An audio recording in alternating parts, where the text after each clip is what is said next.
but yeah, even then, Lando Norris still couldn't capitalise. But crucially, McLaren should have kept Lando Norris out on track.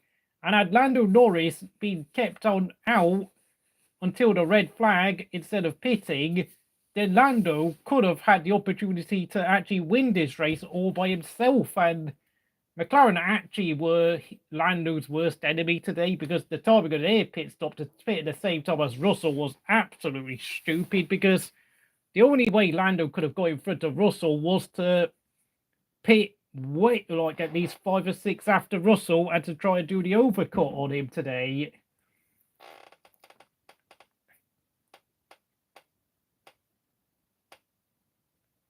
Lando and Stroll the same. I mean,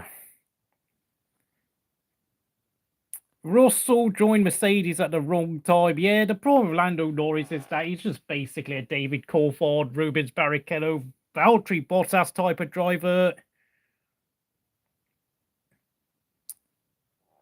I mean, Russell nearly ended up beating up Bottas. I mean, this is the thing. I'd love to see Russell actually get a championship contending car, because George Russell definitely has that. He's definitely a prick. Like, George Russell is definitely ruthless when it comes to, like, pointing the finger at other people, willing to get his hands dirty. Okay, I know we can get way too aggressive in terms of his racecraft, and he can do too many dive bombs, but for me, I really would... I mean, you know what? Why don't McLaren go and get George Russell? Like, I know obviously George wants to stay at Mercedes now that Lewis has departed the team and he's going to get Kimi Antonelli, but if Kimi Antonelli becomes really good, then I think we could well be seeing George Russell join McLaren one day, because George Russell is an upgrade on Piastri and Norris. Like, Alpha not thought about this. Get Russell in that McLaren ASAP. I mean, where was my screen now? I keep forgetting. Sorry, let me just look for Russell. George after Russell. Now, that is someone I would love to see in a championship contending car. Nando, George Russell blaming everyone 6 minutes straight. This would be so fun.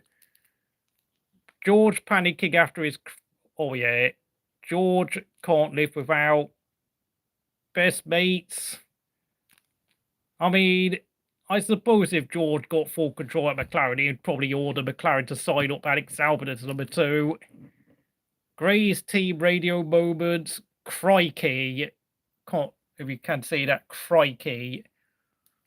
Barcelona are just amazing right now. Lie detector. George defending against Lewis Hamilton. George reacts to tough P6. Oh, whatever. You know, this guy doesn't give a toss about having to get his hands dirty compared to Lando, who's just a perennial nice guy, in my opinion. And look at that. George Russell is the type of guy who would... Oh my goodness.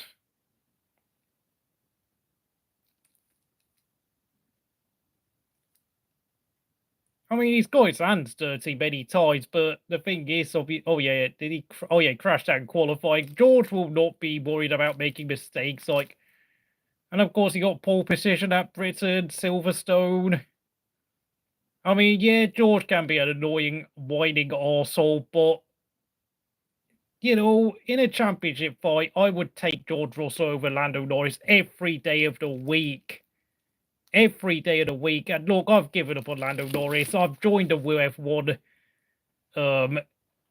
corner. Like, yes, I know I wanted Lando to stay in the championship fight, but realistically, deep down in my heart, I never had any hope Lando would stay in the championship fight at all. I'm really sorry. I'm so sorry to say that. I've given up on Lando. He's never going to become a world champion. You can forget about it. Yep, agree.